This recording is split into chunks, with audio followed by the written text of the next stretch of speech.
Dan untuk mengetahui informasi terkini evakuasi dan penanganan para pengungsi korban gempa Cianjur, Jawa Barat, sudah ada rekan kami Agi Kurniasandi dan Tabita Putri di Cianjur. Kita ke Tabita terlebih dahulu yang berada di Cijedil, Cianjur. Ya Tabita, selamat pagi. Apakah pencarian korban gempa ini sudah mulai dilakukan?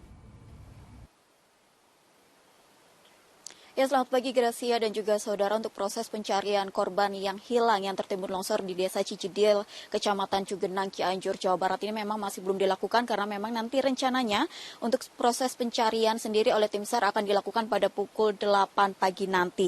Dan memang untuk proses pencarian terhadap korban yang hilang yang diduga tertimbun longsor di kawasan ini untuk per hari ini difokuskan di kawasan atau di Desa Cijedil, Kecamatan Cugenang, Cianjur, Jawa Barat akibat dari gempa yang mengguncang kawasan Cianjur pada Senin pekan lalu dengan kekuatan magnitudo 5,6 skala Richter. Dan memang kemarin pun tim gabungan di titik ini menemukan sedikitnya 8 jenazah di titik ini yang diidentifikasi mereka adalah rombongan dari TK Al-Azhar, yaitu sopir, guru, yang sebanyak 6 orang dan juga ada 1 anak kecil. Seperti yang Anda lihat di belakang saya, memang untuk di Desa Cijedil, Kecamatan Cugenang ini yang ada di bawah saya, tepat di bagian bawah sini, terlihat ada rumah, kemudian ada sungai memang yang kebanyakan yang mereka mengalami kerusakan akibat tertimbun tanah longsor dari gempa bumi yang terjadi kemarin. Untuk proses evakuasi sendiri memang kemarin tim SAR gabungan mengalami sedikitnya banyak sekali kesulitan, mulai dari cuaca di kawasan Cianjur yang dari sore hari ini diguyur hujan deras,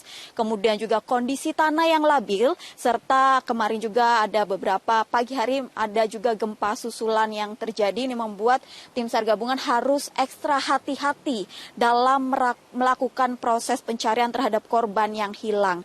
Untuk hasil proses pencarian korban hilang yang dilakukan kemarin, tim SAR berhasil menemukan sebanyak 17 korban yang meninggal dunia, di mana mereka ditemukan di 2 titik, salah satunya di Desa Cijedil ini. Dan dari hasil 17 itu 8 korban ini merupakan warga Kecamatan Cugenang dan 9 korban adalah pelintas yang memang mereka diduga melewati atau hanya sekedar melewati saja di kawasan Cianjur sendiri. Oleh karena itu kemarin pun Basarnas saat menyampaikan informasi ini mereka menghimbau untuk masyarakat yang mungkin kehilangan anggota keluarganya ini memang harus segera melapor. Untuk mengetahui bagaimana titik pengungsian sudah ada rekan kami Agi. Silakan Agi dengan laporan Anda.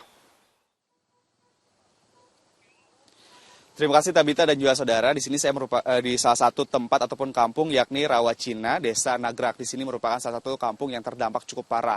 Tetapi yang menjadi sorotan ialah para pengungsi ini memilih untuk mendirikan tenda posko pengungsian secara swadaya di tengah sawah.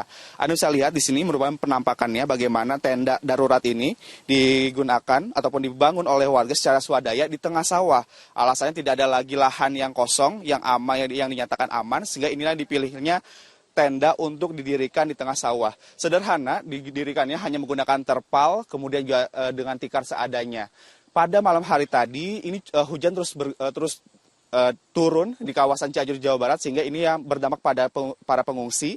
Mereka kebasahan karena tikarnya seadanya, sehingga inilah yang harus jadi perhatian bagi pemerintah setempat untuk memberikan bantuan yang memang harus mendapatkan tenda yang layak untuk sebagai tempat pengungsian. Selain itu juga di sini merupakan salah satu contoh juga yang terdampak cukup parah di saat adanya hujan turun yang cukup deras sehingga alasnya juga menjadi basah, kotor akibat dari hujan yang terjadi.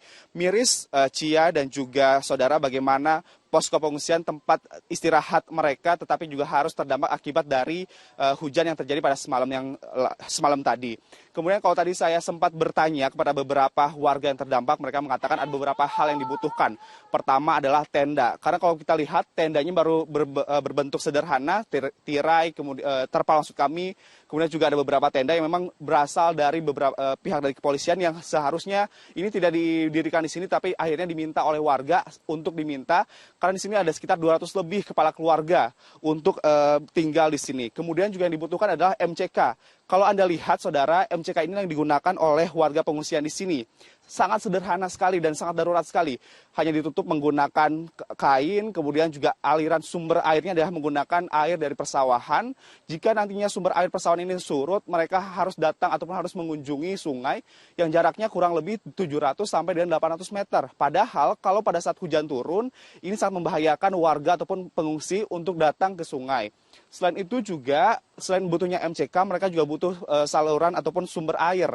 Karena sama saat ini mereka hanya bersumber air pada air sungai. Karena kalau kami lihat, air sungai di sini tidak begitu bersih begitu dan tidak layak untuk mandi, untuk cuci, dan lain sebagainya.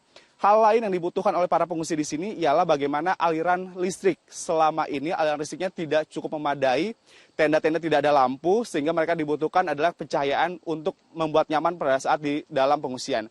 Demikian, Gracia, kembali dari studio. Ya, terima kasih Agi Kurnia Sandi, dan tadi ada laporan langsung juga dari Tabita Putri dari Cianjur, Jawa Barat. Selamat bertugas kembali teman-teman dan selalu berhati-hati di sana.